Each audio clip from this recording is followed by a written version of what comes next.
What is up, everybody? Welcome to the show. It's a Dynasty Show. What is good? We've got people in the chat already. Tonight, we're going to be doing some Dynasty wide receiver rankings. I know I've been saying I was going to do it. I put it off for a little bit, but we are doing it tonight. So we'll get into some wide receiver rankings and tiers. So Daniel Berry in the house. Kevin, what up, Kev? What up, Barry? What's good, y'all? Emil in the house. What up, Emil? Kev. What is good? Will in the house too. What's goody, Will? What up? What up? What's going on with you guys? What do you guys got going on dynasty wise? Because I know y'all are just like me, where we're just constantly on the sleeper app, especially late at night. You're flinging through, looking at your squad. So you got any trades that's going down? Let me know.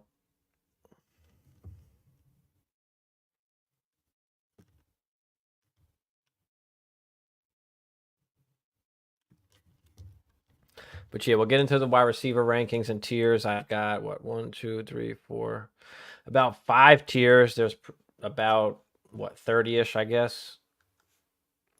Top 30. Waiting on the dynasty draft in 2 months. Yeah. Yeah, we're in the kind of slower part of the offseason now where people still have a lot of startups going on, but it's a little bit slower period right now. Then, of course, ramps back up before the season starts. So, trying to wake everyone up on Sleeper app. Yep. Yep. It's hard right now because there's just not, there's not enough news, I guess, or not as many people pay attention to some of the smaller things. It all kind of depends on how your league is, especially if it's your home league or if you're in it with a bunch of other, degenerate dynasty players like us. So still looking for trades and upgrades. Yeah, always got to look for any kind of upgrades, of course, that you can make, especially if somebody puts somebody on the block. I mean, always gotta surf around. But not everybody's always willing to trade. And sometimes it's hard if you have your draft that just started this season, like just in the off season, and it's didn't even go through a season yet. Like you just had your startup draft. A lot of people don't want to trade at that point because you kind of picked your guys that you wanted. Ayuk rumors, yep. Ayuk rumors. Which I mean, we talked about, or I've talked about extensively with like Ricky Pearsall and evaluating like Ricky Pearsall and where we're taking him in rookie drafts. Like, if you watched any of the videos that I've posted, I had a best values video that I posted for rookie drafts, and Ricky Pearsall was one of the guys on there. I mean, he's getting drafted very late. You're getting him pretty much in the mid to late seconds. Why? I mean, we all liked Ricky Pearsall before the draft. Then he gets taken in the first round. You can say he got taken a little bit early, but maybe he didn't. Maybe he's just that good.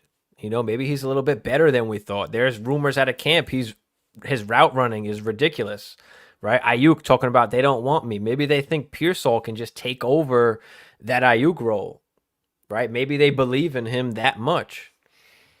And whether you believe in it or not, it doesn't matter because we know that with Pearsall, once one of those guys gets moved, whether it's Ayuk, whether it's Debo, this year or next year, the Pearsall stock is going to skyrocket. And then you're going to have, a ton of value in Ricky Pearsall.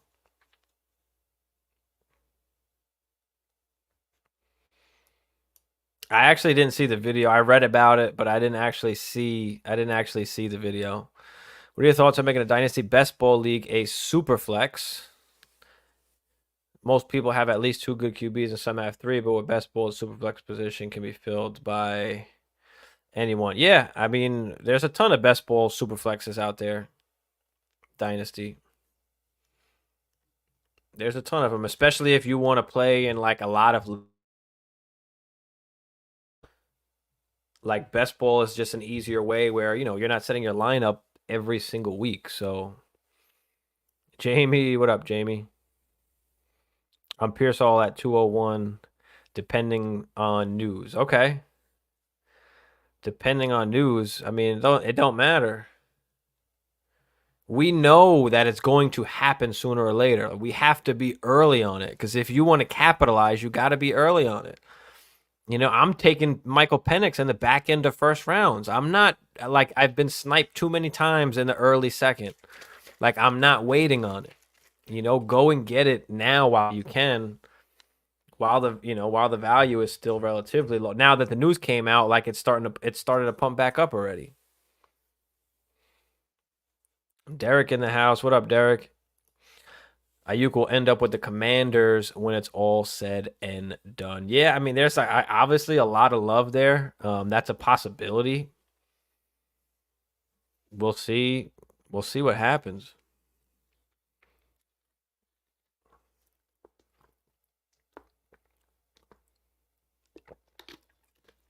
I mean, wherever he goes, like Ayuk is a really good wide receiver.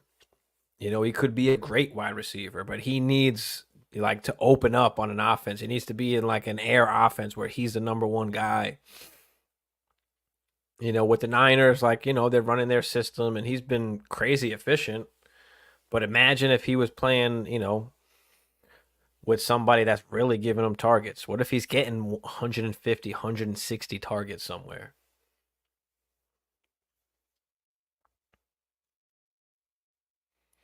Agreed. Got to jump at the guy if you want, if you're late first round. Yeah, I mean, it's just how much can you bet on any of those guys, right? In the late first round of the rookie drafts, right? How much can you really bet that stock is going to be higher or even the same relatively as a Michael Penix? Michael Penix doesn't even have to play a game, right? If Kirk Cousins gets hurt or they're finally done with Kirk Cousins after 1 year, 2 years, like the value is going to skyrocket where he doesn't even have to play a game and you can be able to move him for a significant amount. You know? Philip gifting out memberships. Appreciate you, Philip. Philip's a man.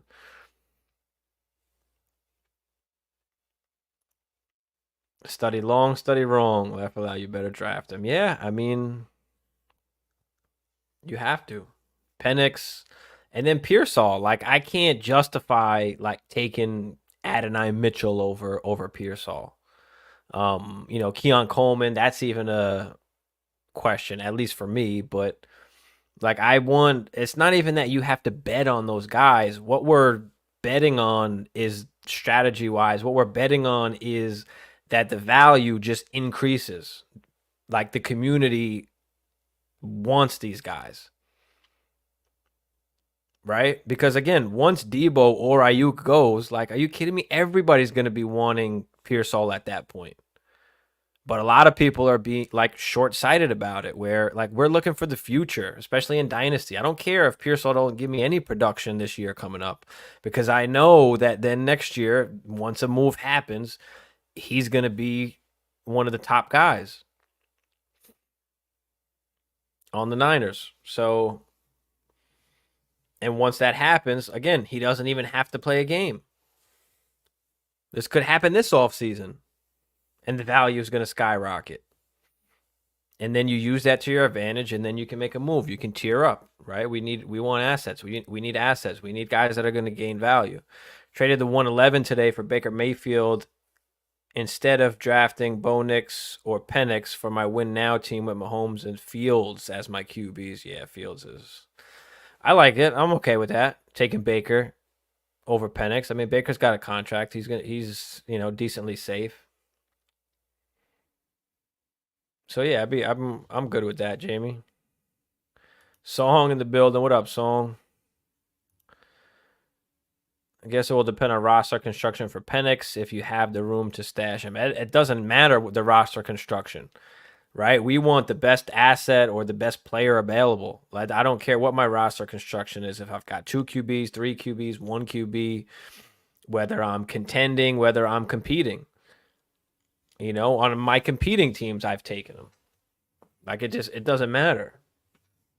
You want that value in your pocket. He's basically a first round pick in your back pocket, at least a first round pick. And you got him in the late first or even second in most cases. that's automatically a win.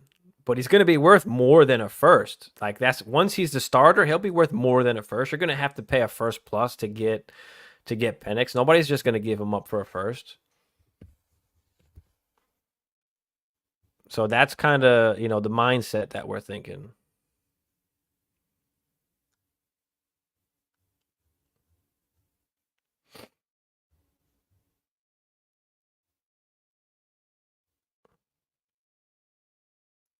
Diaz, did I miss Diaz in here? Where are you at? Why don't I see the comment? What up, Diaz?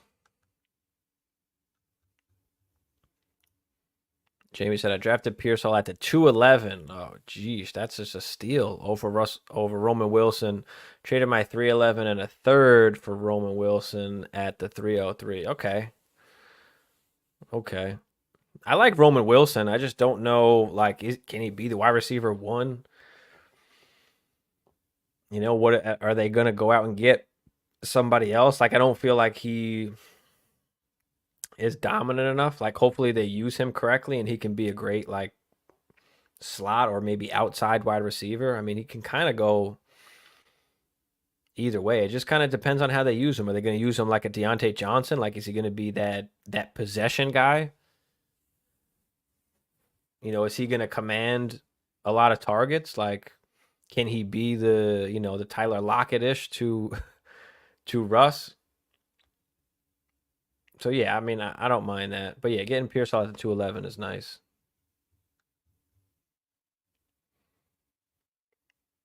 Derek, appreciate you, Derek. Hit that thumbs up. Subscribe if you guys are new. Appreciate you. Throw any questions you got in the chat. I'll start getting to the rankings and tiers in a few. Right now, just answering questions. Will said I have the 102, 110, and 201. I could nab Penix there on that turn, but I'm for Neighbors, Bowers, and next best thing. That's a big. Okay, yeah. I mean, is this one QB, I'm guessing, because you're talking about Neighbors at the 102?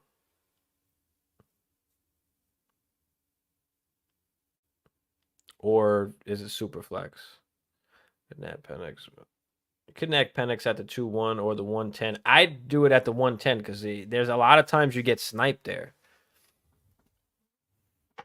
If you don't necessarily need a quarterback and you don't mind, like, depending who else is still on the board that that you like, you could risk it and see if he falls to you at the 2-1. Yeah, okay, one QB, but could turn into Superflex. I mean, I think you should know before at least before the draft if it's gonna turn into Superflex. I mean, and a one QB, I don't know if Bowers will fall to the 110, but that's fine. Graham, what's up, Graham? JSN or Addison? So I have JSN ranked above Addison, and you'll see that here in kind of my rankings and tiers. But yeah, I'm JSN over Addison. I think the upside of JSN, the talent of JSN, I like that over Addison. Addison will be, obviously, he's in the shadow of JJ. Quarterback situation with Darnold and McCarthy. He is competing with not only JJ, but Hawkinson as well. Once Hawkinson returns, like, he's kind of the third option. So I don't think he has the upside. JSN, yes, like, he's sitting across from DK, but he could be a really good, like, wide receiver, possession wide receiver. And DK, which I was going to talk about later, but DK's a free agent in 2026. So, like, do they wind up re-signing him? I mean, we saw Lockett and DK pretty much be high-end wide receiver twos, playing together. So I just think there's a little more upside in JSN, and some in the community, if you're like me, you like JSN over Addison. So you got Hurts, A-Rich, and Burrow. Yeah, I mean, so again, you don't necessarily have to worry about Penix when you've got a QB room like that. But depending who's on the board, I would still be open to taking him. But if you don't know if it's going to be super flex or not, then I probably wouldn't worry about it. Would you trade a second round pick for Achane if you have Jalen Wright? If it's only going to cost you a second, yeah. Somebody on Instagram today, actually, they were talking about, would you rather have JT or Achane? And, that person has Jalen Wright as well. And of course I want JT, but I don't want both Achane. I don't want both Achane and Jalen Wright. I don't want both of those guys. But if you can get him for a second, I'll take him, and then you try and move him. Can you get more for him? Can you tier down from Achane?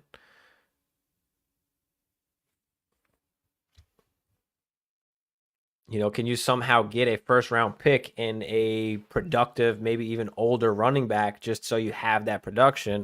You still have Jalen Wright. At least you have somebody still in that Miami backfield. And, not only do I not really trust Achane, but he's going to be an up and down player. He's going to win you weeks. I don't think, I'm not denying that. He is definitely going to win you some weeks. But can you take advantage of just his value right now as pretty much a top 10 running back? So I would take Achane if I can get him for a second, and then I'd move Achane, try and tier down, right? Can you get a Rashard White, James Cook, Isaiah Pacheco? Can you go down further? Derrick Henry, Alvin Kamara, if you want some of that older production. Can you grab a first round pick on top? Can you add something into there?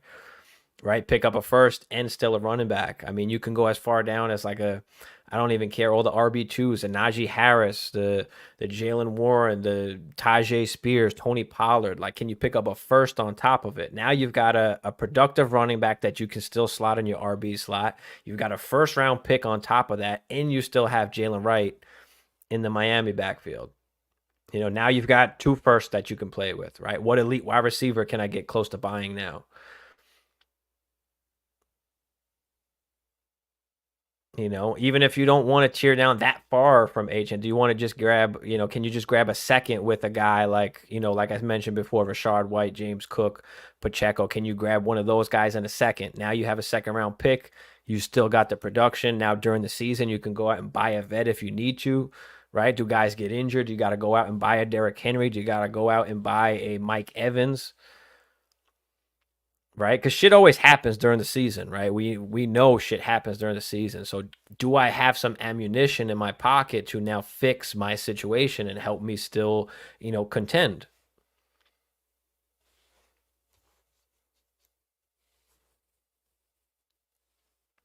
So that's how I'm feeling, Derek. That I would, if I can get Achane for a single second round pick, I'll take Achane for that.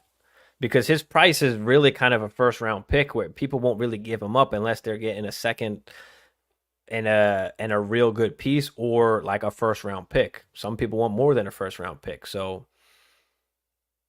that's really what I'd kind of want to do. He said right now I have Kyron Williams, Tajay Spears, Corum, Jerome Ford, Jalen Wright. I mean, you're good even without Achane, but if you can pick him up for a second, I think somebody else in the league is going to value Achane more than just a second round pick.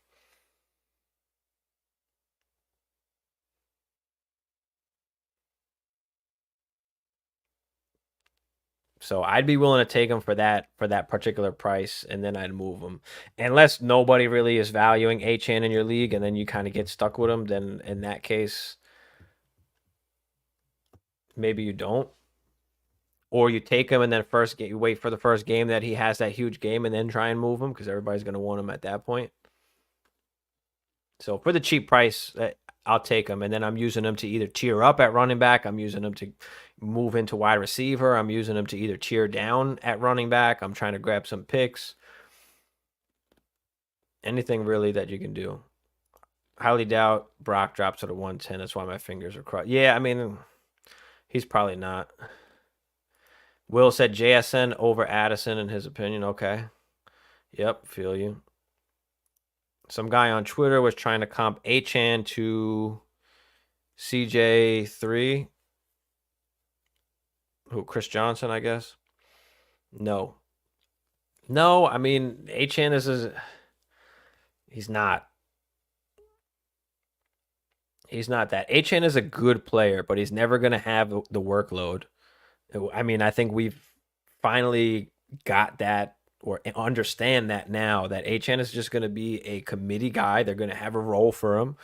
And he's not going to touch the ball like 20 plus times, of course, unless there's injuries and he's the only guy that left or whatever the case is. But unless circumstances arise, but for the most part, and that they showed you that by going to get Jalen Wright. Like, yes, they drafted him in the 4th round, but they gave up a 3rd round pick for next year to go to move up in the draft and get Jalen Wright. So they do like him, and I think he's kind of the guy behind Mostert, where he's going to take over that Mostert role. Achan is going to have his specific role in that committee, and then Wright is going to take over for Mostert if Mostert gets hurt or whenever he's gone. At least that's how I feel about it.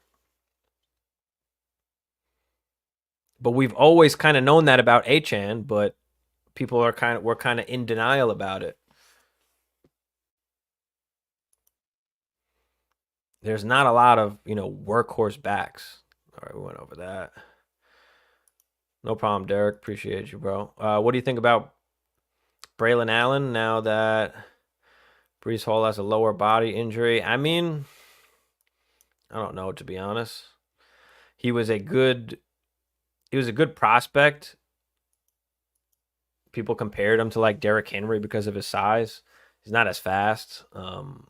He's been apparently doing well in camp, but he is a rookie. He's not as like nimble or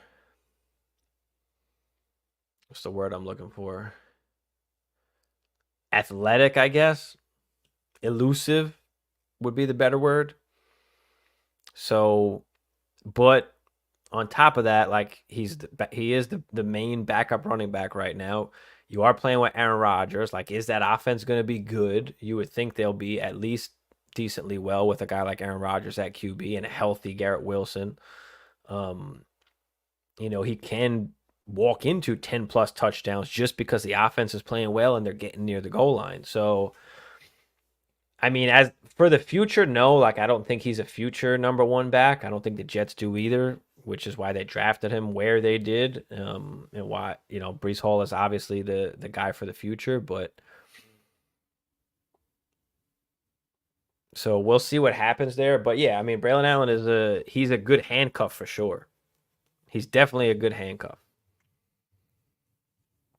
that could get good work with with Brees going down. Is he gonna get 3 down work? That like I don't know.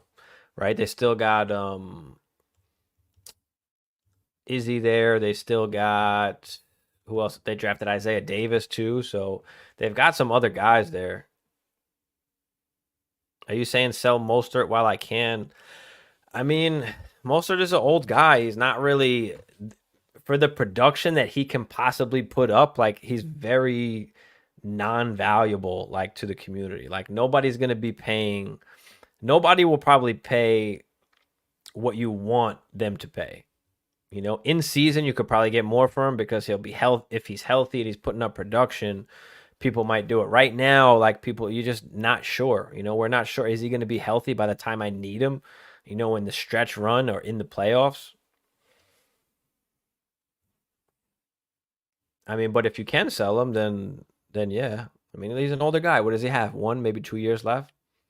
So people want Achan to be more than he is because of his monster game potential. You're right, though. He simply can't fit the workhorse role. Yeah, I mean, and it's not that I don't like him or I don't think that. The NFL doesn't think that. The Dolphins don't think that, obviously. And that's okay. He is that player. He has those monster game potential for sure. But is it going to be consistent? No. It wasn't consistent last year. I mean, we saw when games where he was just ineffective, right? That's going to happen sometimes because of his like limited-ish touches. Rather have Marshawn Lloyd instead of who? Jalen Wright? I like Lloyd as well, right? What's going to happen with Josh Jacobs? You know, or they wind up getting rid of him or not? The thing with the Packers is they've always kind of deployed kind of two running backs, right? It's never really been like a one-man show. They've always kind of deployed two different guys. So are they going to continue doing that? Like again, there's very few workhorse guys in the NFL. You know, and sometimes those things happen just out of necessity because guys get hurt. Guys get hurt, there's nobody else there, and then all of a sudden they're taking all the work. But there's very few, you know, especially in Dynasty. This is why there's like those top 4 or 5 guys, and then the rest is just like meh. You know, there's a bunch of RB2s out there, right? There's not many just workhorse guys.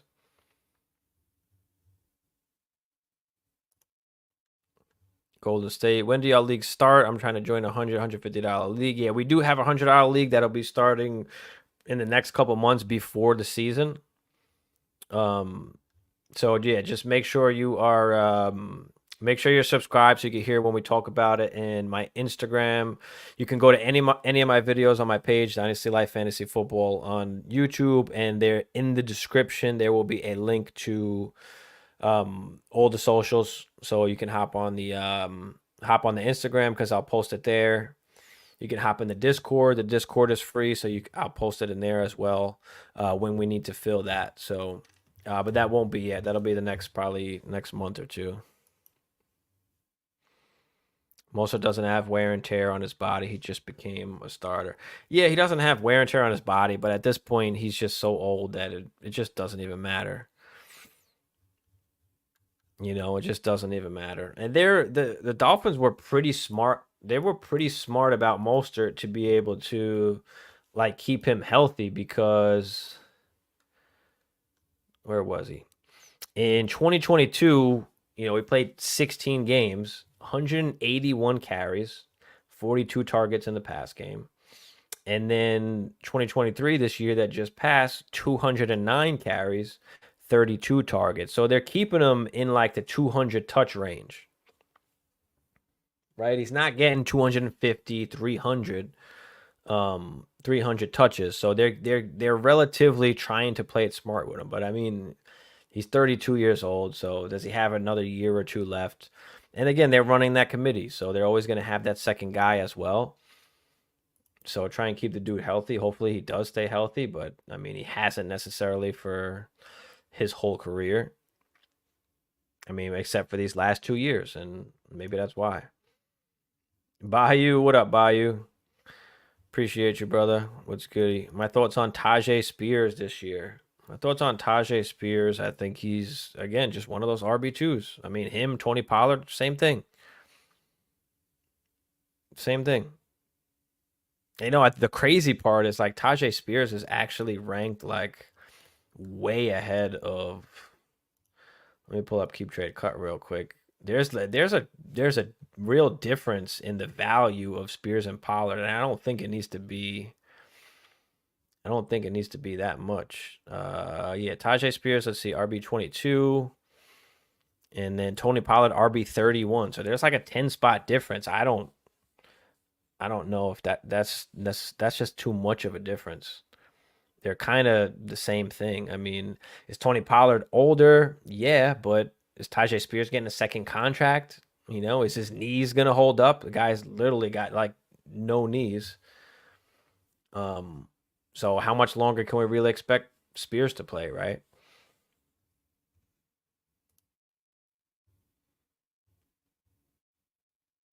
Your analysis on Devontae. I don't want him on my team. I'm not buying him. Unless you're just getting him for dirt cheap and you're a contender and he's like your wide receiver 4 or 5 maybe. He's just an older player. He's just not in a great situation. You know, we don't even know the quarterback situation. The Raiders don't even know the damn quarterback situation. He still finished as wide receiver 10 last year. I mean, 175 targets, 180 targets the year before that. You know, still at over 100 catches, but, you know, can he hit the double-digit touchdowns? Can he hit the 1,400, 1,500 yards? For 175 and 180 targets, I mean, you would think he would finish like he did in 22 with as wide receiver 3, but he's 31 years old. He's an older player. The market hates him, right? The community doesn't like him. He's old.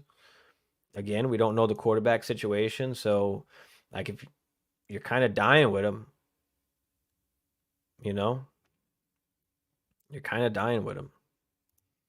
I think Kittle's going to ball this year, especially if Ayuk is not there.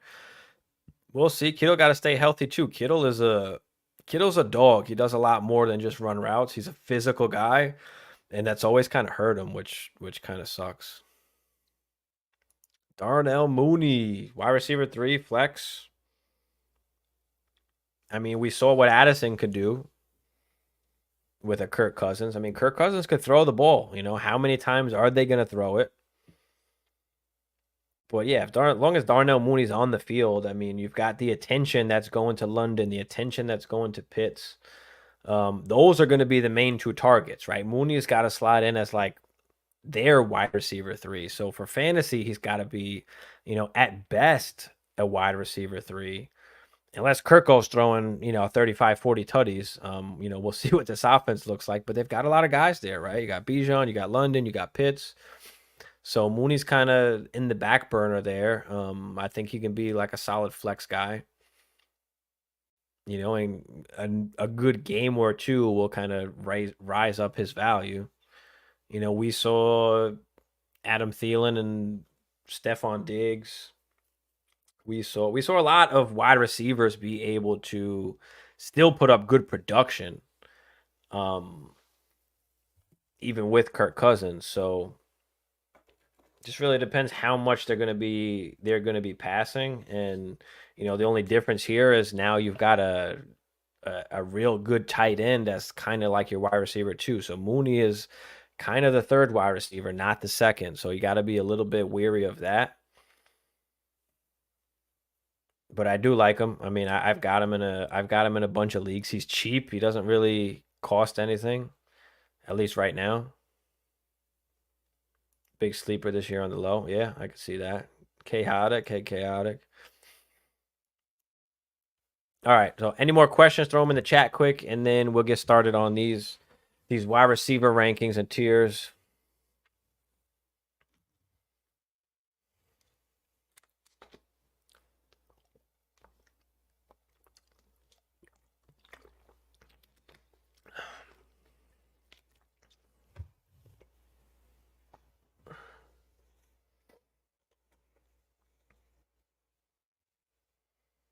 But yeah, let's talk wide receiver rankings, breaking them up into tiers so you can see how I have them tiered up.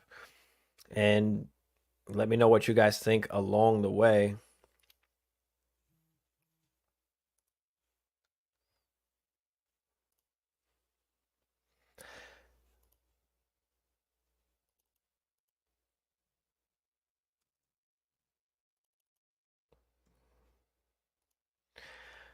But all right, as we go into tier 1, I mean, these are typically the main guys everybody has in that tier 1.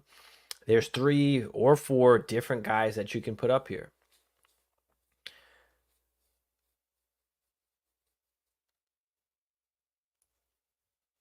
So let me put them up here, and then we'll talk about it.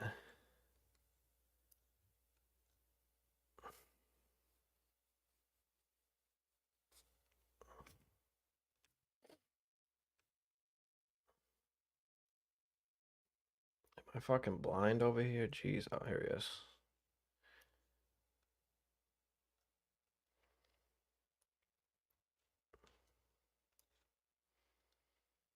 So you can put this tier anywhere that you want it, but there's basically 3 or 4 kind of guys in this tier. And I could really say Amon-Ra could be in kind of his own tier. Like he could go in his own separate tier, because when you think about the elite guys, you think of those top 3 guys, JJ, CD, and Chase. Right, but Amon-Ra is that next guy up, and he kind of deserves to be up there. But I feel like the other guys, the upside of those other 3 are just a little more than Amon-Ra, right? So I do have him in kind of the tier 1, but again, you can make the argument to kind of put him in his own tier. any way you want to slice it, 1, 2, and 3, JJ, Chase, CD. If you want to switch those around, you can absolutely do that. But JJ just even able to produce without a quarterback. We saw what he can do with Mullins, and we see how he's increased every single year. He's increased his yardage. He's increased his production, and he was on his way to another great season when he wound up getting hurt. So I do still have him as the wide receiver 1. I think he's the most talented wide receiver of these guys.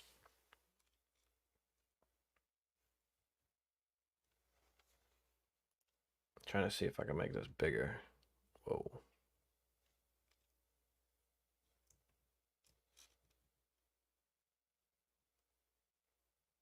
There we go.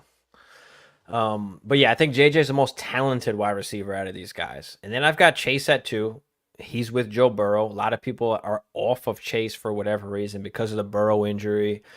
People are just kind of off of it. People are in the right now, but we know what Jamar Chase can do. I mean, this guy is easily should have double-digit touchdowns, right? He can put up some of that top production that JJ and CD can have. So CD I've got at 3. Dak is a little bit older. I mean, there are some talks like, are they going to bring Dak back? I'm not necessarily worried about that, but I do have CD as my 3rd guy because I think with Joe Burrow and Jamar Chase both fully healthy, I think what they can do and what Jamar Chase can do, he can finish as the wide receiver 1 over JJ or break records just like JJ is. I mean, these guys are in that elite tier that we're always trying to get to. This is why we try and get as many assets as we can so we can buy these guys when they're available, right? JJ got hurt last year. We don't know the quarterback situation. The value is down. He was available. Wasn't necessarily still cheap, but he was available. Chase, same thing. I've bought a bunch of Chase shares this offseason because he was available and I was able to use some of my draft capital. Same thing with CD. A lot of people have CD as a wide receiver 1, and you got no complaints from me any way that you want to put it up there. It's just personal preference, however you want to do it.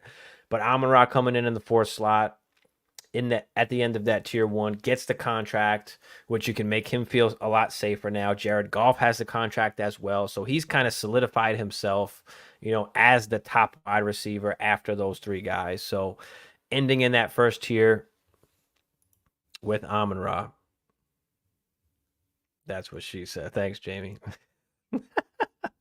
Between Chase, always have hip. I know. Well, we can't always predict injuries. I mean, we said the same thing about CMC, right? Remember when nobody wanted to draft him because he was quote unquote injury prone, right? Same thing with Lamar Jackson, right? I mean, shit, the Ravens didn't even want to give this guy a damn contract. They were fucking around, right?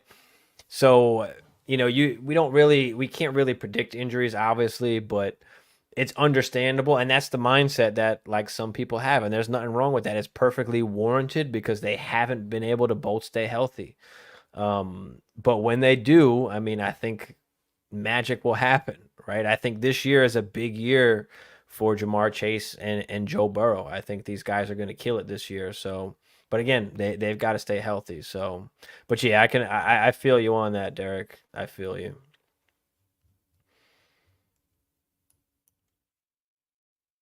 I feel you. But again, any way you want to put any of those guys up there, that's fine. Do you have anybody else in this tier 1? Let me know if anybody would put anybody else in this tier 1.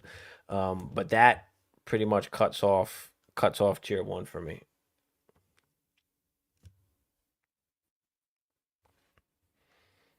Let's start getting into tier 2 here. And I'm gonna where's it at? Where is my guy?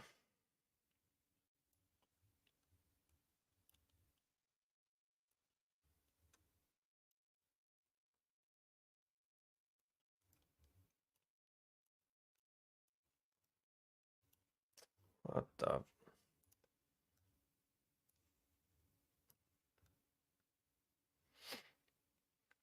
All right, so in tier 2, we have another 4 guys here. And I'm just going to talk briefly about most of the guys because in the offseason, I'm kind of going to go one by one and talk about a lot of the players in like separate videos and the price and what I would do with them if I had them on my team, blah, blah, blah. But in tier 2 here, we've got Marvin Harrison, Puka, AJ Brown, and Garrett Wilson. Right, this is going to be my second tier here. Marv already coming into a great situation, good quarterback, pretty much the number one option. You can argue Trey McBride possibly, but Marvin goes to a great situation, number one option there. And the value is just crazy. Drafted at 101 or 102, even in Superflex leagues. Like Marvin Harrison, people value Marvin Harrison, and he has a chance to be elite right away. Obviously, he's got to have a great season to kind of maintain the value that he's at right now. But I mean, I'm pretty confident that he'll do that. Puka coming in right after that. Puka, obviously, a historic season. Kupp's coming back this year, right? Stafford's getting a little bit older. Are the Rams going to be good for a long enough time? Do we have quarterback questions for the future for Puka? Yeah, possibly. Yeah, possibly. But sometimes there are quarterback questions. But we see the talent that Puka is. He doesn't necessarily have to score a bunch of touchdowns. He's a good possession wide receiver.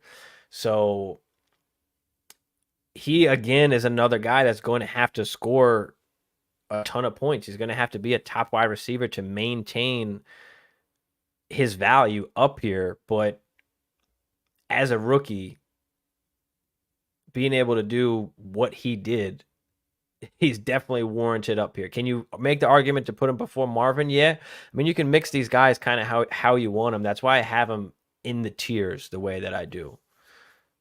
Moving up and down tiers is what we're always trying to do, right? But Puka going there, AJ Brown, and then Garrett Wilson. AJ Brown, a lot of people have him dropped in their rankings a little bit, but he's still relatively young. Like, he's not an old player. He's got the contract. He's tied to Jalen Hurts, who also has a contract. It's a good offense. And he's finishing as a top 10 guy. So he's giving you the production that you need. He's having great weeks. Now, did he fall off the last half of the season last year? Yeah. But the whole team did. So I'm not necessarily blaming like AJ. I mean, he had a historic run for those 7-8 games in a row, what he was doing. But the whole team kind of fell apart in the second half. He's a great guy to buy low on. But I have him here right after Puka because he's still young enough and he's still putting up elite production. And he's safe to have him up there. Garrett Wilson coming in right after that to finish off this tier. You can argue he hasn't really shown us the production that we wanted, but the quarterback situation's been horrible, and he's still finishing as a wide receiver too. He's still commanding a ton of targets. Now he has Aaron Rodgers for at least a year, maybe 2 years, maybe 3. Who knows what Aaron Rodgers is going to do? Do we have questions about quarterback after Aaron Rodgers is gone? Yeah, sure. But we know the talent that Garrett Wilson has and just the value that he holds in general. And again, now with Aaron Rodgers and what should be a better Jets offense with obviously a better quarterback, best quarterback that Wilson's ever going to play with, he's up here to end off this tier. But let me know what you guys think about this tier here. Do you have anybody else in this tier? How do you feel about AJ Brown, Garrett Wilson, Puka? Drop it in the chat. Let's talk about it. I traded Kyler Murray, Rondale Moore, and James Cook for Jefferson and Love last year. Kyler Murray, Rondale Moore, James Cook. Oh, okay, yeah, Jefferson and Love. Wow, okay. That was when Jefferson was hurt. Yeah, again, we want to buy and we want to sell at the right times, right? We want to buy at the highs. Buy at the lows. We want to sell at the highs, right? Tino, what good, Tino? Lamb is tier left allow his above 1. Yeah, you could, like I said, you can put him at 1. There's nothing wrong with that at all. Any way you want to slice up those top 3 guys, it's fine because you can make the case again. You can make the case for any of those guys to be ahead of each other. So it is a good tier. Yeah, I like it. Looks legit. Yeah, appreciate you, Tino. And it's hard to do rankings because everybody thinks differently, right? How do you value certain things? How do you value the age? How do you value the production? How do you value the market, right? How do you value all these guys, whether it's a startup right? So we're kind of combining everything all into kind of one ranking. Now, depending whether you're competing or not, or you're like rebuilding, you might want one guy over another. And that's kind of why we break it down into tiers and make it a little bit easier, right? Everybody should kind of break their own rankings down into some kind of tiers. Right, it just makes it a lot easier. I don't care if I have Marvin, Puka, AJ Brown, Garrett Wilson. I mean, if I have Puka, I mean, you want to give me AJ Brown and a piece, AJ Brown in a second? I mean, sure, I'll take the extra second. Like, I don't care. They're both in the same tier for me, right?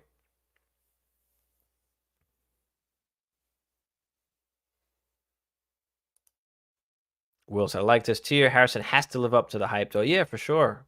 Yeah, Tyreek is a tricky one. I have Tyreek in the next tier, and we'll go over that. But Tyreek was a guy I almost wasn't gonna put in any tier and just say like put him where you want, because like again, how do you value the production with the age and like the market value, right? You can never move Tyreek Hill for what he's really kind of worth, right? And it's hard to buy him because the person that has him doesn't want to give him up unless they're getting unless they're getting a haul, which is deserved, but at the same time, when we're playing Dynasty, the age is a concern. The retirement is a concern. Question: which QB out of these 8 has the best year? Which QB? Joe Burrow. Joe Burrow. You could argue Dak.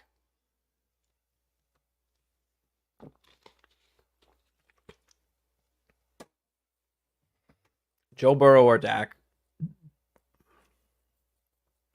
As far as passing, if you're talking just like overall QB, I mean, obviously Jalen Hurts has been, a top 3 QB for the past couple of years. So, like Jalen Hurts will probably finish ahead of everybody, but Burrow and Dak, I mean, they could have some big seasons too. I love Aaron Rodgers too.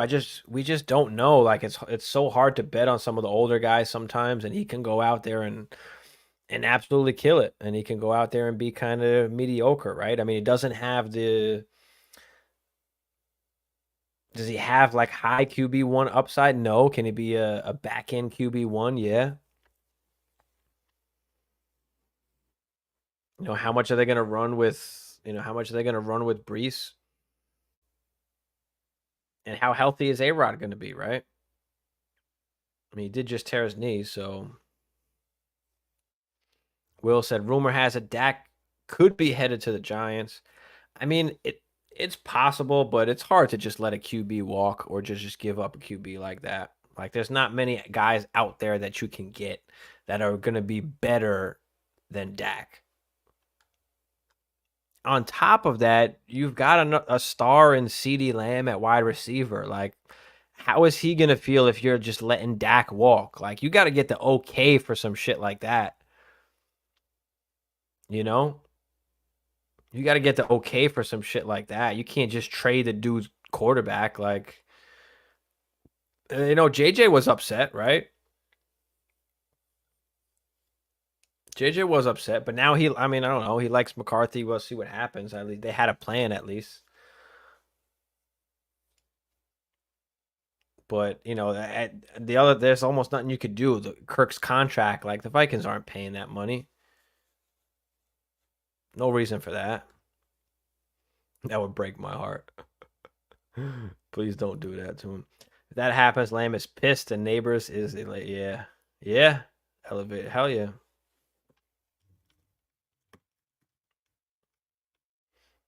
All right, let's go into tier 3.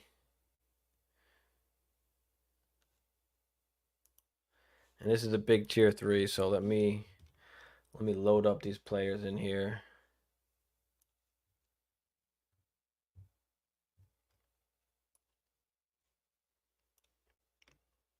You have tier 3 is pretty big, tier 4 is pretty big. It's kind of one really huge tier, but I found a way to kind of break them down into a few more tiers.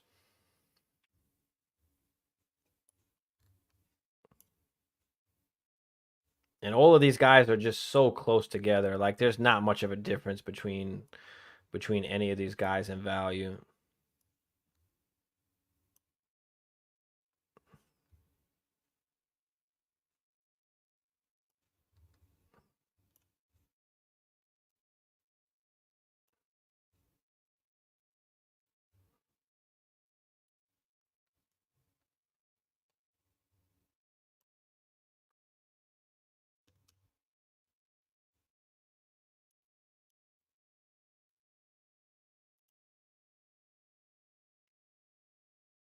All right, let's get into tier 3 here. Tier 3, like I said, pretty big tier. We've got Nico, London, Neighbors, Olave, Tyreek Hill, Jalen Waddle, Brandon Ayuk, and Devonta Smith. Again, you can kind of mix it any way that you kind of want, but this is how I have my tier 3. Nico Collins, the wide receiver one, as we've always thought on the Texans, with CJ Stroud in that offense. He gets the contract, has the security. You know, what is he going to be able to do for the next 3 years? Now, Diggs is there this year, so is the production going to be capped? Maybe for this particular season. But again, we're projecting, right? We're projecting out, right? This is not redraft rankings. This is not just next year. We are projecting a little bit. And of course, everybody is projecting a little bit different. Like, how do you project the future and that production for right now and the situations for right now? That's why everybody has different rankings. And we break them down into those tiers because there are just certain guys that you can kind of tell the story for, however you want it, right? So I've got Nico there leading off this tier. After that, we've got Drake London. And Drake London could be put a little bit down further, but again, we're projecting a little bit, right? He is the wide receiver one on that Falcons team. And what makes me comfortable about putting him here is we see the production, we see the target share, that he can command targets. And more importantly, he's got a guy that can throw the football now. They've got Kirk Cousins. Now, it's not like a Garrett Wilson situation where we're not sure what happens after Aaron Rodgers. We know what's happening after Kirk Cousins. He's getting another pocket passer that can throw the football in Michael Penix. So you can kind of feel safe with Drake London that he's going to have a quarterback for the next few years. Does he re-sign with the team? I would guess so if everything is going well. Obviously, anything can happen, but Drake London could be an actual wide receiver one and give us wide receiver one production with a team now that has a quarterback. This is what we've been waiting for Drake London. So that's why I have him up there. Again, we're projecting out a little bit as well. Neighbors I've got up there after that. You can put him a little bit lower. He's a guy that's also a little bit hard to rank right now, but we know the talent that he has. Right? What he did in college, now coming to the NFL, going to the Giants. We don't know the quarterback situation. It's not great, but he's the only guy there. I think he's going to command a ton of targets. And eventually when they do get a QB, it's lights out for Malik Neighbors. But as of right now, we don't necessarily know the QB situation. So you could put him a little bit lower, but I have him here in this particular tier. And like the community values him here in this tier pretty much. They value him maybe even a little bit higher. I think he's wide receiver, 9 on Keep Trade Cut or 10? So he's up there. After Malik Neighbors, we've got Chris Olave. Chris Olave was just on the sell video that I dropped, right? He's valued particularly very high in Dynasty, but he hasn't given us that wide receiver one production yet. And he's got Derek Carr. He's kind of stuck with Derek Carr right now. He kind of feels like a DJ Moore situation like we had for a few years, right? We're waiting and waiting and waiting on a quarterback. He's given us solid production, but he's not giving us that top-end production. So if he doesn't finish as a wide receiver one this year, if he just finishes as a wide receiver two, I think that value could go down a little bit, and he can move down in this tier. Like, he has to finish this season as a wide receiver one to kind of hold his value. And even if he does finish as a wide receiver one, how much higher can we really put him? We can probably put him just to the end of this, to the front of the tier, right? We can put him at the front of tier 3 if he does finish as a wide receiver one, maybe the back end of tier 2, depending on what happens. So he's a guy that there's a few different outcomes for Chris Olave here. After Olave, we've got Tyreek Hill and Jalen Waddle. Again, Tyreek Hill, you can kind of put him anywhere that you really value him. He's a guy that's very hard to evaluate in like rankings. If you're a win now team, of course you want Tyreek Hill over most of these guys. So it's kind of hard to value him. But Jalen Waddle coming up next. We've seen him finish as a wide receiver 1, even with Tyreek Hill there. Obviously, that didn't happen last year. A few injuries for Jalen Waddle. But, I mean, Tua led the league in passing. I mean, there's not much that's going to change this year. So I think Tua's going to be slinging it. Hopefully, Waddle is healthy. He can take advantage of that. Show us that he can finish as that wide receiver 1 again. Or at very least, he's a high-end to mid wide receiver 2. And then you've got Brandon Ayuk here. Brandon Ayuk, another one, kind of a little bit hard to evaluate. He's kind of capped when he's on the Niners. He hasn't finished as a wide receiver 1 yet, but there's a possibility that he can go to a different team and be that wide receiver 1. So he can easily move up, to the top of this tier as well, depending on what happens the next couple years. And then Devonta Smith at the end of this tier. We've seen him finish as a wide receiver 1 as well, right? With AJ Brown there. Gets the contract. So again, you feel safe. He's the second wide receiver, yeah, but he's going to give you solid production. He's going to have some boom weeks, right? That offense is good. He's on a good offense. So, I think Devonta Smith is pretty safe. And this tier 3, you can call them kind of back end wide receiver 1s, to mid wide receiver 2s that are safe, right? Most of these guys all have contracts now. Olave obviously still on his rookie contract, London as well. But for the most part, you can feel safe with these guys. And that's what we got in this tier. So how do you guys feel about this tier? Who's too high, too low? What do you guys feel about it? I'm out on London. ATL is jinxed. Yeah, I mean, he's a tough one to, because he hasn't given us the production yet. But again, it's Dynasty, right? We've got to project a little bit out. And he's that alpha guy there. We see how he can command targets. We see how he can go up and get it, right? We see how he can separate. We see how he can catch in traffic. Catch, what up, Catch? What's goody, brother? Appreciate you, John. Your tiers are the same as mine. Yeah, I mean, you could argue that this whole tier 3 to tier 6 even, all the way to 30, wide receiver 10 to 30, you could argue is one whole huge tier, right? There's just a bunch of the same thing, and it was hard to break it down, but I kind of broke it down this way where tier 3, like I said, it's kind of those back end wide receiver 1s, mid wide receiver 2s, but safe assets that they're going to pretty much hold their value. So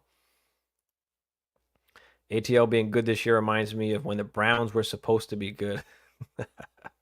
Albert, what up, Albert? Appreciate you, bro. For some reason, Slim Reaper just doesn't do it for me. I think he could be a tier lower. He could be.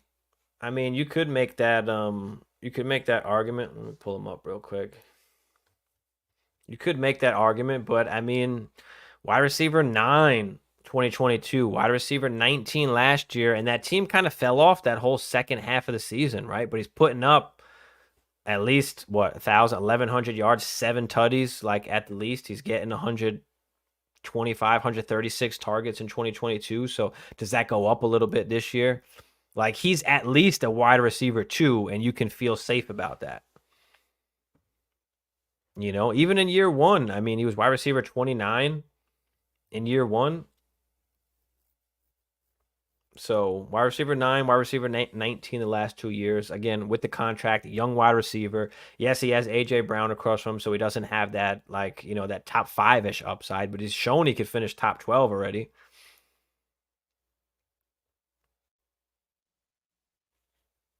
So, with Devonta, you can feel pretty safe.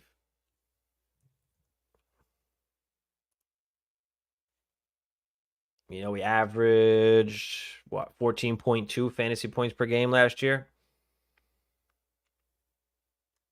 15 in 2022, so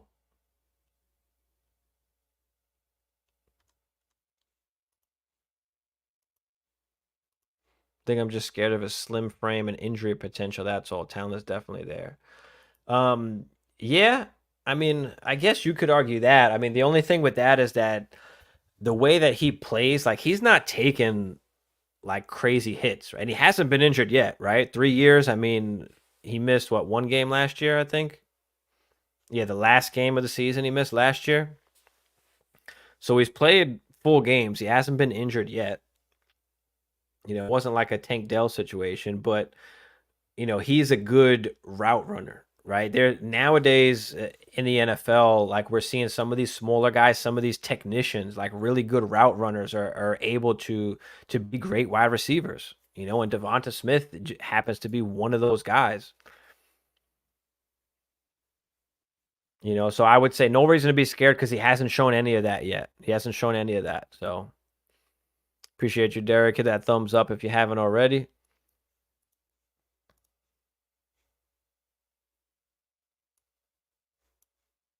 Kind of reminds me a little bit of Marvin Harrison and the fact that he's so slim and build, doesn't take hits but still produces. Yeah, I mean Marvin Harrison is, I think, bigger, but yeah, Marvin's 6'4", 205. I mean, Devonta's 6', 170. But Marv, yeah, like the aspect of like not getting hit really. He's not giving you crazy after the catch or anything, but he's just a solid wide receiver. And he's on a good team, right? The one thing that most top 12 wide receivers have is a good quarterback. A good quarterback situation. So, you can feel pretty confident in that.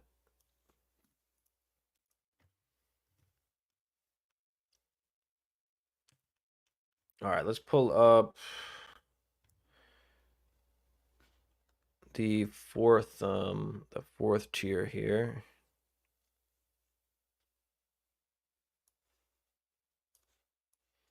And again, the fourth tier is pretty big, so let me set it up and then we'll talk about it. Again, it's hard. It's so hard to rank most of these guys because they're so close together, and you could really like tell the story for any of these guys.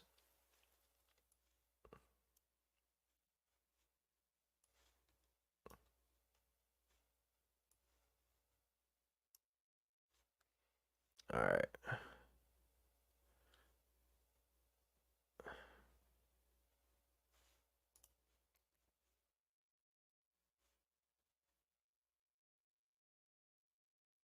Doesn't have a quarterback throwing them ambulance balls. Oh.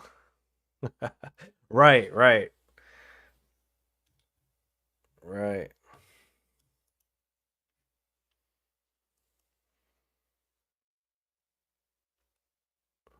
All right, let's get into tier 4 here. Another big tier.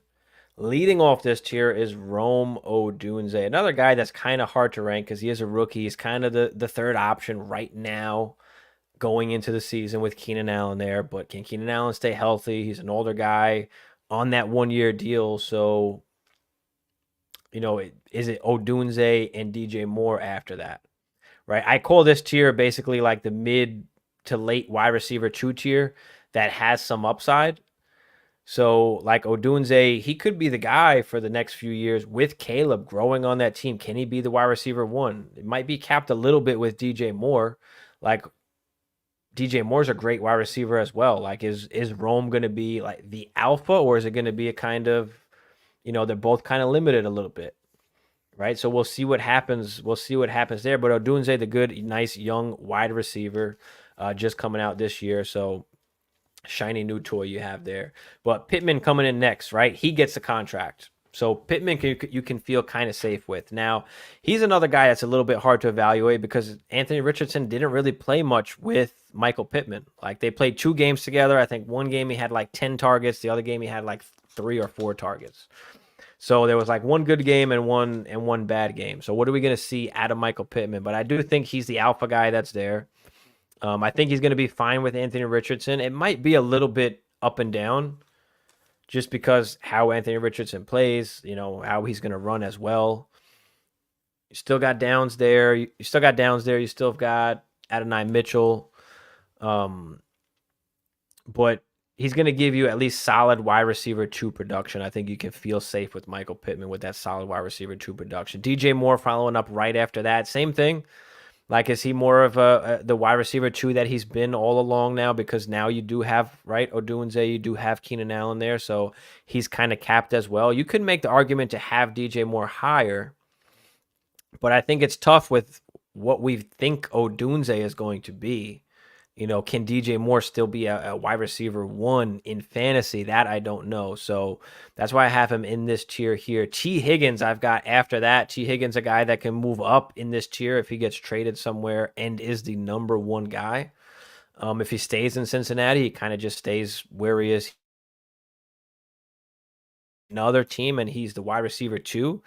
He's kind of still in the same situation as well, right? We haven't seen a healthy T. Higgins. That's really what we want to see because he's still been a wide receiver too, even when he's not healthy. And his points per game could be way up there as well. But a lot of times when he's missing some of these games, like he's playing through these games, he's playing through the injuries. He gets taken out in the first quarter, taken out in the second quarter. We've seen that multiple times already for T. Higgins. But playing with Joe Burrow, if Joe Burrow is healthy this year, I think a big year is incoming for Jamar Chase and T. Higgins. Big contract year for T. Higgins here. So after T. Higgins, we've got JSN, Flowers, Tank Dell, and DK Metcalf. JSN, I'm one of the JSN believers. I think he's just an awesome route runner, great talent. And then going across from DK, there are some concerns, of course, with Tyler Lockett. But, I mean, last year, JSN was only like 30 targets behind both of those guys. And he barely kind of played the first 4 weeks. Don't forget that he broke his wrist, I think it was. And, he kind of didn't play a lot of the snaps the first 4 weeks of the season. Then he started coming along. So, what's going to happen with Tyler Lockett after this year? That's a whole nother question. But again, we're kind of projecting out a little bit, right? So I expect, a big season from JSN, and that's why I have him here. And he could move up a little bit as well, right? We talked a little bit earlier about DK. DK is a guy that's a free agent in 2026, right? Are they re-signing DK? What happens then? Like, is JSN the only guy that's necessarily there? Is he the alpha dog that's there? So we'll see what happens this season with JSN, but I have him particularly ranked higher than a lot of other people do. Zay Flowers, I think a big season for Zay Flowers too. A lot of people are off of Zay Flowers. Mark Andrews is back. But I think Zay Flowers is just a safe wide receiver too. He's a possession guy. They're going to try and get the ball in his hands. So I love going after Zay Flowers. Zay Flowers. After Zay, we've got Tank Dell. Tank Dell in that offense, right? Nico, I think we can kind of see, or at least most of us feel that he's a wide receiver one. Some people still aren't on that train yet, but again, we'll see what happens, but I think Tank Dell just being in that offense is at least a solid wide receiver too. I mean, if we're expecting CJ to do what we think CJ is going to do, then the pass catchers have got to benefit from that, right? I mean, Tank Dell averaged like 15 something points per game this in his rookie season. So, I mean, he played great as a rookie before he got injured. And again, tied to CJ Stroud. Him and Nico are the same age, but Dell obviously still on the rookie contract. So Tank Dell finishing off with DK Metcalf. DK Metcalf ending off this tier. We've seen wide receiver one production from DK, but at the least, he's a wide receiver two. He's got that upside. What's Geno going to do this year? Are they getting a quarterback in there? Like, the one thing with JSN and Geno is, like, who's the quarterback after Geno? I mean, it's not Sam Howell. Sam Howell's going to be a backup. I believe he's just a certified backup. Does he get a chance to play? Maybe, but I don't think he's necessarily the future, and I could be wrong about that. Who knows? But I don't really want Sam Howell to be the quarterback. Sam Howell was throwing for, a ton of yards over there for the Commanders, and both Dotson and McLaurin were not doing anything. So, like, I don't necessarily want that. I don't believe in that. But DK is a guy that's just massively undervalued, and he's just solidly going to finish as a wide receiver too, just very quietly. So I love DK there. But that finishes off tier 4, another big tier that we have there. I call all of these guys basically like the mid to late wide receiver twos. Any of these guys can really kind of move up and down in this tier depending on what happens. Can anybody get into that third tier? So we'll see what happens with some of these guys. But what do you guys think about tier 4 and some of these guys here? Who's too high? Who's too low? What do you guys think? Did the Bengals sign T yet? He finally signed the franchise tag. So he's on the tag. We'll see what they do after this season. If they have enough money to pay him or what. think the writing's on the wall for Higgins. He's not Bengal next year, and he goes somewhere where he's the alpha. Yeah, I mean, like I said, there's two different ways that it can go, right? Does he go to a team where he is the alpha automatically? Again, doesn't have to play a game. The value is going to go up, right? And at worst, he goes to a team where again he's the wide receiver too. I mean,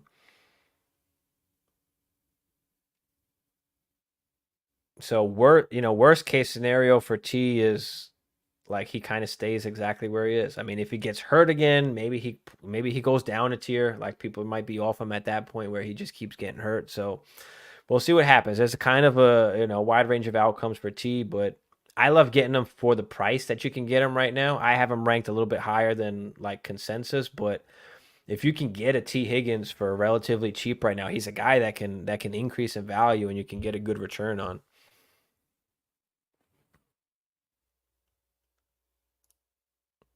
Love the list. I think Nico could be in the wide receiver 2 level. What's good, Stevie?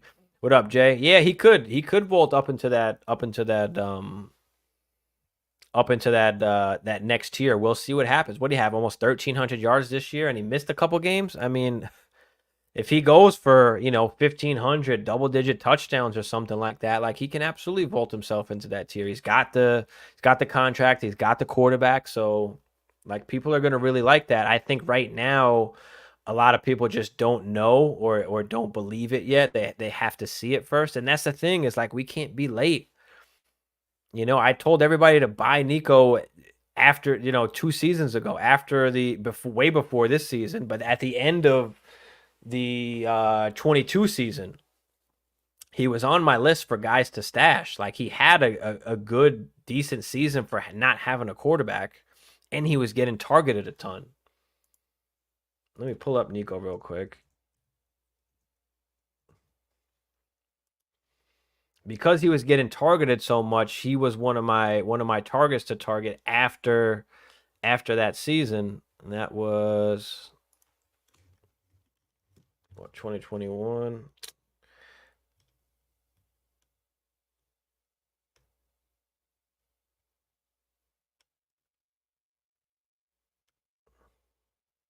Because Nico's always been talented. But he's always been hurt too. That's the other thing. Was it 2022? Here it is. Yeah, like before he got hurt, he went on a stretch of games, 10 targets, 7 targets, 9 targets, 10 targets. He wasn't putting up crazy production because the quarterback play was garbage, but he was commanding targets. Number 2 wide receiver is a hard label to remove. Yeah, I mean, for NFL teams, if they see the talent, in T Higgins, that's, we'll see what happens. But yeah, for sure. I mean, especially in like, and that's why like he's a good buy because he's kind of at like the end of the I think he's wide receiver like 24, 25 on keep trade cut, something like that. So like he's in a good area where like he doesn't cost much to try and take that, chance. Even though Chase is elite, the league won't respect you as a 1. You got to be already for the bag. Yeah, like I said, that all depends. I mean, somebody might pay him. We're seeing money just get thrown around. I mean, we saw a Calvin Ridley got, we saw a Christian Kirk got. Like, guys are getting money. Yeah, DK could be up there too. You can make the argument for DK too. It's close. Like, realistically, like I mentioned earlier, basically wide receiver 10 to wide receiver 30 is one huge tier. I just tried to find some way of breaking it down into like a few more tiers here. So, I mean, DK hasn't finished as wide receiver 1 in a while, so I think he's kind of solidified in that wide receiver 2 range, and you could put him up there with the Devontas. Yeah, you can absolutely make that argument because again, like I mentioned before, he's a free agent in 26. He's got the choice to go where he wants, right? Does he go to a Josh Allen, a Patrick Mahomes? Like, who knows what he's going to decide to do or what situations are going to be around the league for him to go to. So, he's a guy that at cost right now is a huge, huge buy. Bogey, what up, Bogey? What's goody?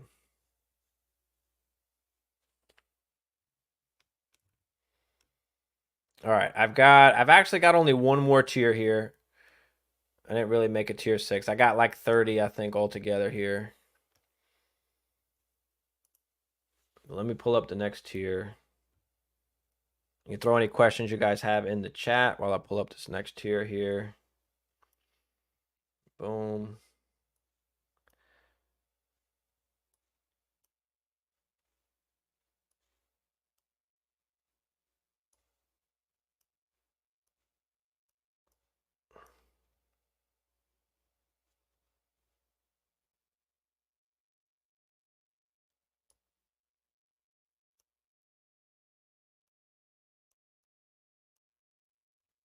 All right. Guys can move up and down from down 3 to 4.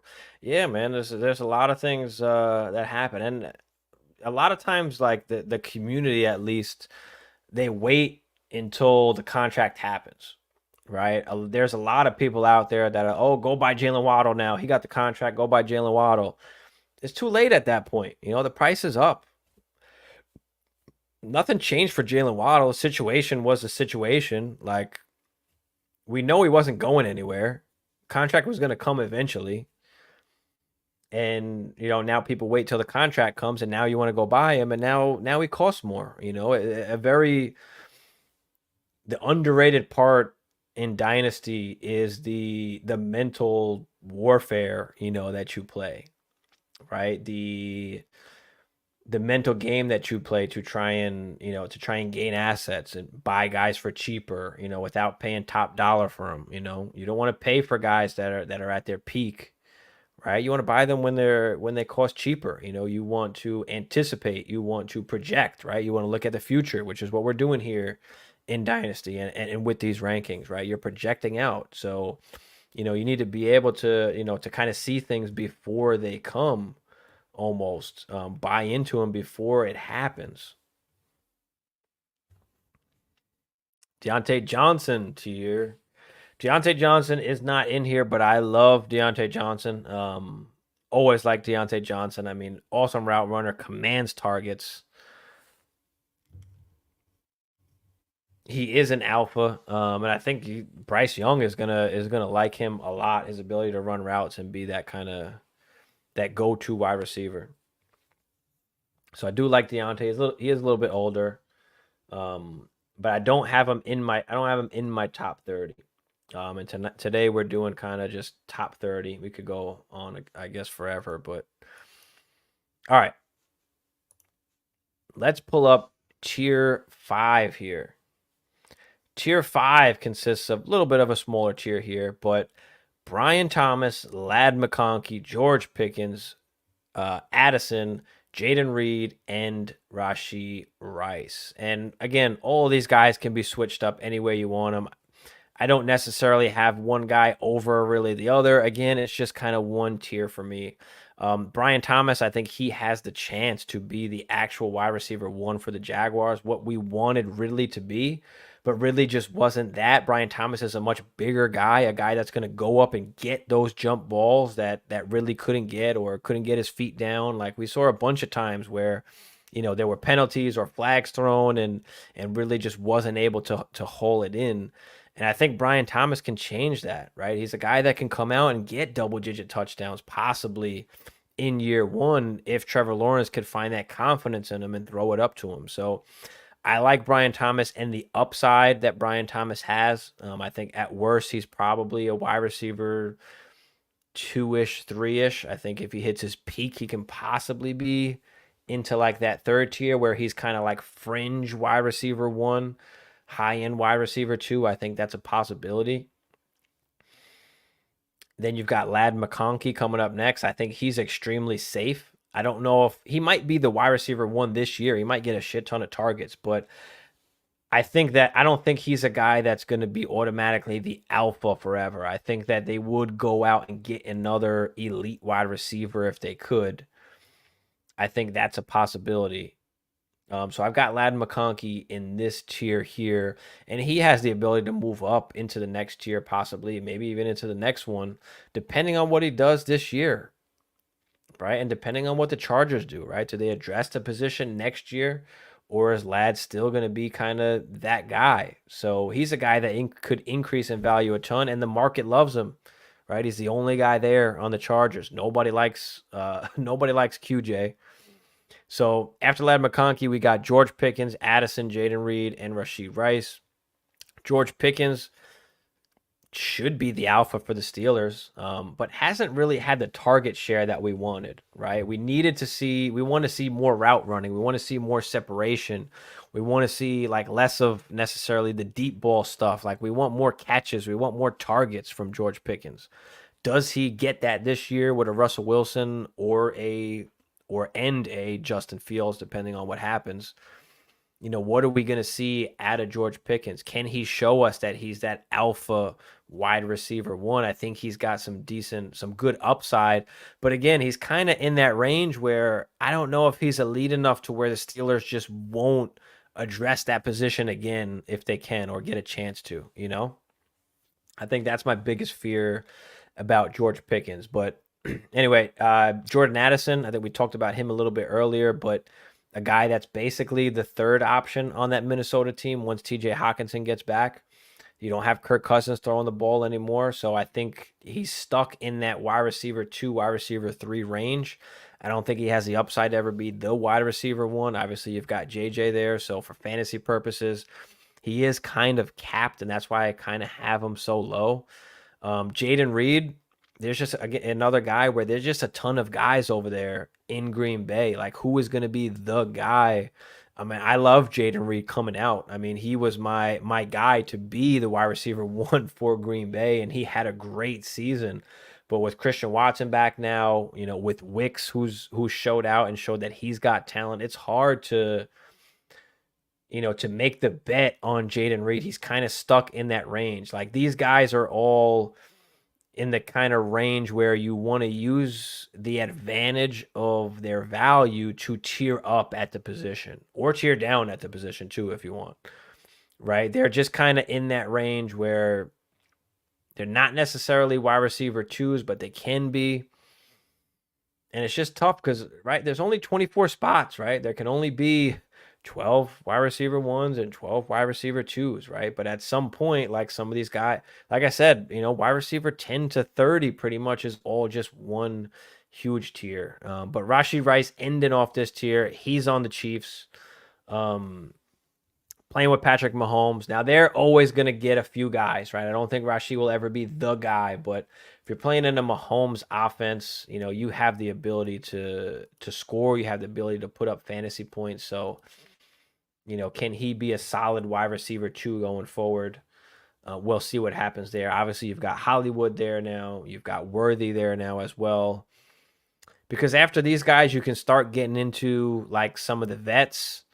You can start getting into like the Xavier Worthies, right? The Deebo Samuels, the Keon Colemans, some of the older guys, like I said, Mike Evans, Devontae Adams, Christian Kirk, Pearsall, Scary Terry, Christian Watson. Like, you start getting into all those guys there, which is another huge tier. But I've got the top 30 basically broken down into these 5 tiers. So let me know what you guys think about the tiers. What do you think about tier 5 here? Who would you have in this tier?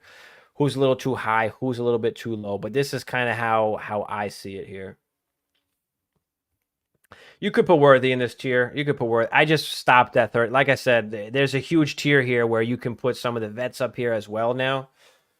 So depending on how you value it, you could absolutely put Worthy in here. Worthy is the next guy pretty much anyway. I should have just put him up in here, but I think I stopped at 30 if I'm not mistaken.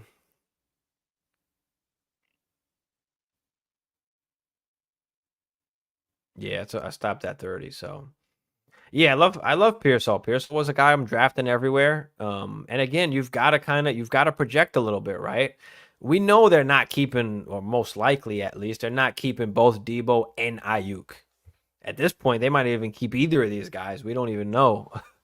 So, but we know that the value is going to go up, right? Again, it's not just, this player or that player. Like, there's a lot of things that go into it. We want to project a little bit. We want to project the situation. We want to project the market, what the community is going to feel. Because again, once any of these guys go, if Deebo or Ayuk is gone from the Niners, the Pearsall value is up there.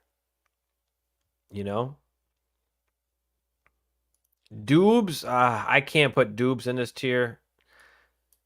I'm just not a big Dubes believer. I think he's okay. He has kind of a role on that team, but for me, I don't have him near here. I was just reading an article about Ladd. This one guy comps him to Antonio Brown, mainly because of his ability to stop on a dime and hit full speed right after. I don't know necessarily if you can say Antonio, but I think Ladd is predominantly going to be in the slot. Can he play a little bit of outside? Yeah, but you know, if he's feeling press coverage, like, is he going to be able to break away? Is he able to get off the line good enough playing on the outside? That I don't know. Where Antonio Brown was just a fucking monster. But I guess I can see it a little bit in the route running sense. Same thing you could say about Cooper Kupp. I mean, even like an Amon-Ra St. Brown kind of too. But I think Ladd is more of a slot guy. Will said Dupes doesn't play enough snaps. Yeah, you could argue that too. And I don't think he hasn't finished high enough really either, even with all the injuries. Like, he wasn't able to capitalize. I mean, wide receiver 72 in year one, wide receiver 36 last year. So he finished as a wide receiver 3. I mean, he had 8 touchdowns. Like, he's a guy that's probably going to score, 6 to 10-ish touchdowns, but he's like, to have over 1,000 yards is going to be tough because that's not really his game, and that's not really what they look to do, with Dubes. So yeah, that's a tough one, but he played all 17 games last year. I mean, 674 yards, 96 targets, 59 catches, but 8 touchdowns. So, and most of them came in the first half of the season. He kind of slowed down in the second half there. I don't think he had 100-yard game either. I mean, 95 was the highest amount of yards that he wound up having. So,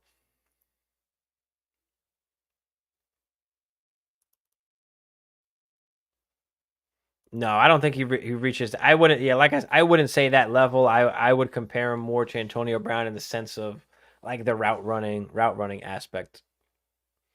Christian Watson figures out that hamstring injury. He deserves to be. Yeah, he's a guy that can easily move up into this tier. Like I said, there's a big tier that you can make this tier 5 into. I just decided to stop at 30, but yeah, Christian Watson would be part of this as well. He's a guy that can have one good game and everybody's going to be, oh my God, like, he's the guy, he's back. So for sure, he's a guy that can gain a ton of value. Love targets him a lot. Yeah, yeah.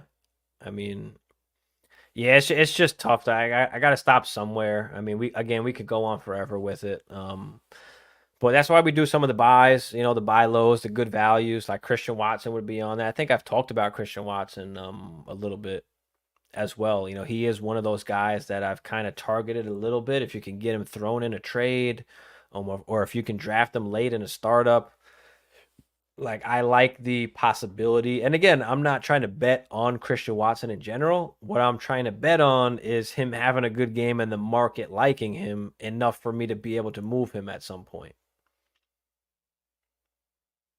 So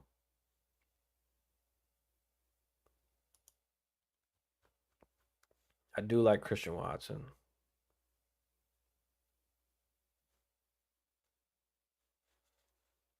But yeah, what do you guys think about that last tier? How we feeling?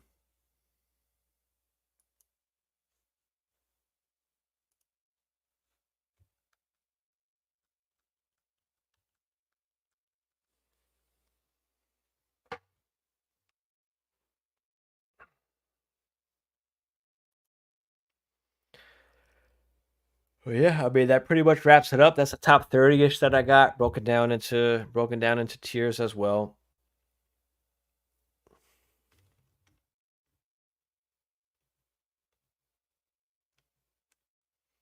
Appreciate everybody coming out, watching tonight, joining in the chat. Make sure you guys smash that like, smash that subscribe if you're new.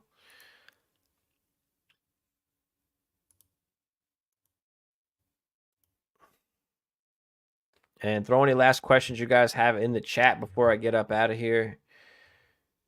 And we'll be back. Actually, I won't be back next week, actually.